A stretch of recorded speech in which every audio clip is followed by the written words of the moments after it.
Fala comigo, minha autarquia. Vamos encerrar concurso de pessoas, artigo 30 e 31 do Código Penal e resolver questões de prova.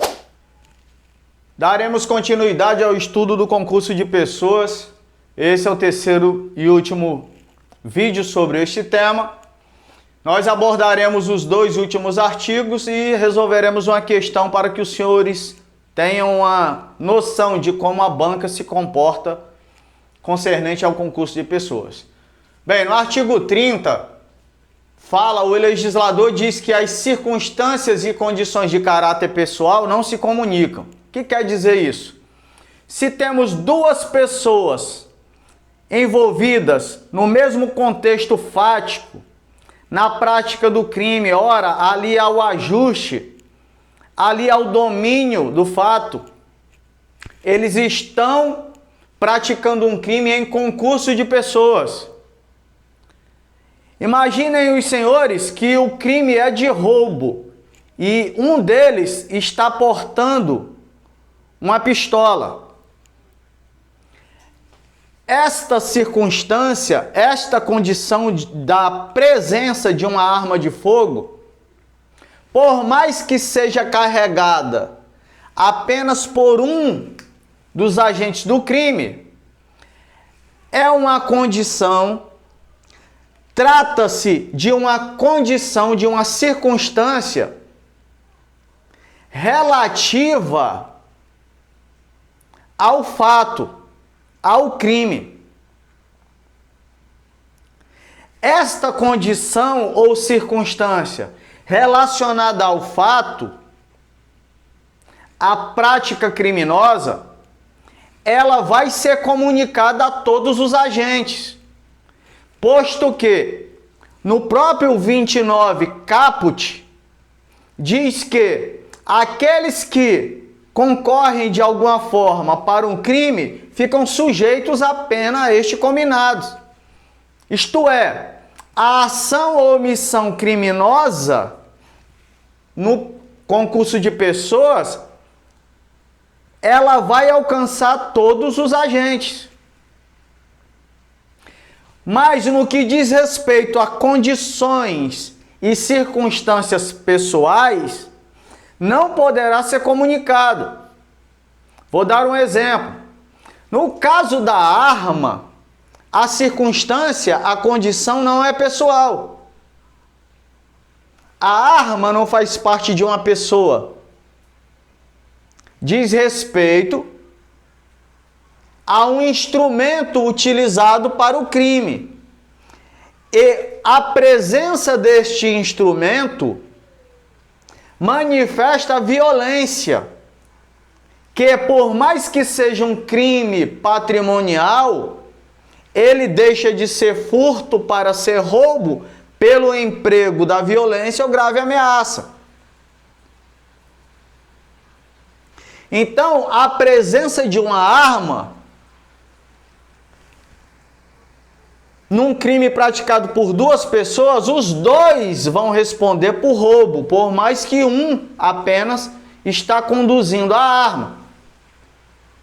Porque essa condição, essa circunstância não é pessoal. Ela diz respeito ao fato, ao ato criminoso. Todavia, se uma das pessoas, dois elementos praticando um crime, um deles é menor de idade, esta característica pessoal, esta condição pessoal de menor idade não pode ser comunicada ao outro. Se o furto for praticado contra o pai de um dos criminosos, ele não sendo maior de 70 anos, este filho que está furtando o pai, ele está coberto por uma das escusas absolutórias. Ele não responde pelo furto, por ele ser filho da vítima. Mas aquele que está furtando junto com ele não poderá ter essa circunstância pessoal comunicada, ele responderá. Vou dar outro exemplo. Se nós temos duas pessoas praticando o crime de furto, um é réu primário, o outro é reincidente. Essa condição de reincidência implicará na aplicação da pena. Pode implicar na aplicação do regime. Mas o outro que é primário não poderá ter essa condição de reincidente comunicada para ele. Ficou claro isso, senhores? O artigo 30 do Código Penal. E no 31 fica muito mais fácil. Isso já foi dito no vídeo que fala sobre partícipe. Que a participação não é punível sem, no mínimo, a tentativa. Isto é, o ajuste, o auxílio, o induzimento, ele não poderá ser punido se não houve, no mínimo, a tentativa do crime. Havendo a tentativa do crime, a participação pode ser punida. Se não houver, se parou nos atos preparatórios, não há o que se falar nesta punição. Ficou claro até aqui, senhores? Então, participação, e vai ser muito claro agora quando nós formos resolver esta questão, porque fala diretamente da participação. Diz assim o enunciado: Fundação Getúlio Vargas. Ana e Carla planejaram e executaram, lembra da intercrimes? Cogitação, preparação, execução, consumação. Planejaram e executaram um roubo. Quer dizer que houve emprego de violência ou grave ameaça a uma residência. Ana ficou do lado de fora, olha a casca de banana, monitorando a aproximação de possíveis testemunhas. Enquanto Carla entrou na casa e subtraiu os objetos de valor. Aí vem os itens, falando da colaboração de Ana neste crime. Ana deve ser absolvida porque não entrou na residência. B. Ana deve responder como coautora. C. Ana responderá apenas por associação criminosa. D. Ana deve ser considerada testemunha, pois apenas presenciou a subtração. Senhores, por que eu digo que esta questão é uma casca de banana? Porque, de acordo com todos os exemplos que eu dei para os senhores de concurso de pessoas, aquela pessoa que ficava do lado de fora da residência passando o pano, ela era o partícipe. Ela não entrou para subtrair.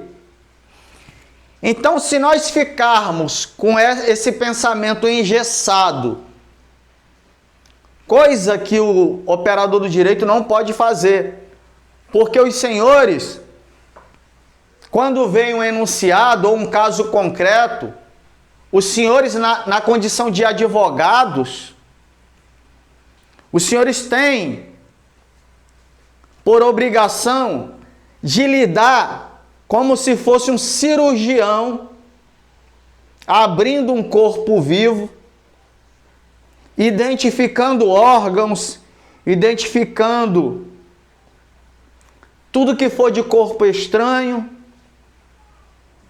Por isso que às vezes eu digo, eu vou dissecar a perereca, porque em laboratório, quem está estudando medicina, enfermagem, eles começam ali com sapinho e vai identificando os órgãos. O operador do direito, ele não passa correndo por uma questão dessa sem fazer esse detalhamento que eu fiz aqui.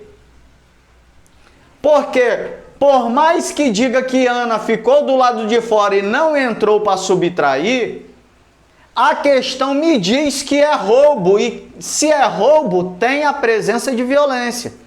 Mas o enunciado taurino não diz que violência foi essa, mas tem violência no roubo. E mais, o mais importante é que diz que ambas executaram o roubo. Ora, se duas pessoas executam o tipo penal, então houve autor e coautor. Não há aqui a figura do partícipe. Porque se os senhores não interpretarem a questão dessa forma, a única forma de interpretar essa questão e pontuar seria conhecendo a letra da lei. Por quê? No artigo 29, diz que a participação de menor importância, ela vai gozar da redução de pena. De menor importância. A participação de Ana, que foi de menor importância, executando roubo com violência,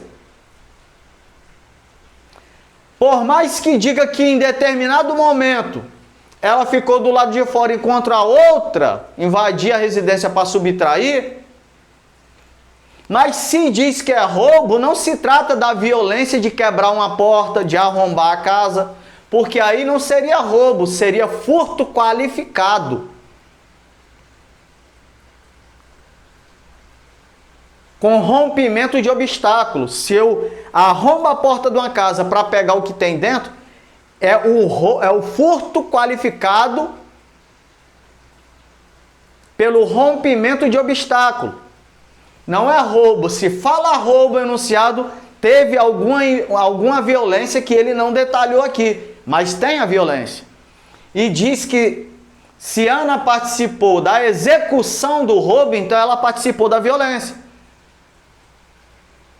Ficou claro, senhores? Não se trata de uma participação de menor importância. Isso é para quem conhece a letra da lei, quem lembra do que diz o artigo 29. Aqueles que passam lá e dão uma lida, não assiste só a videoaula, vai lá e lê o artigo. Então, participação que tem redução de pena é a de menor importância. Essa participação aqui foi na execução, ou seja, ela cumpriu o que está descrito no artigo 157, juntamente com a Carla. Então, ela é uma coautora.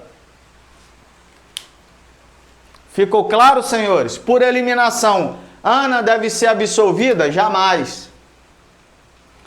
A questão de Ana deve ser considerada testemunha? Jamais. Temos agora a B e a C. Ana responderá pela associação. A associação é a reunião de 3 pessoas ou mais para cometer crimes. Tinha 3 pessoas? Não pode ser associação. Você também poderia resolver assim, por eliminação. Chegaria no item B. Ficou claro até aqui? E aqui nós encerramos concurso de pessoas e vamos avançar para concurso de crimes.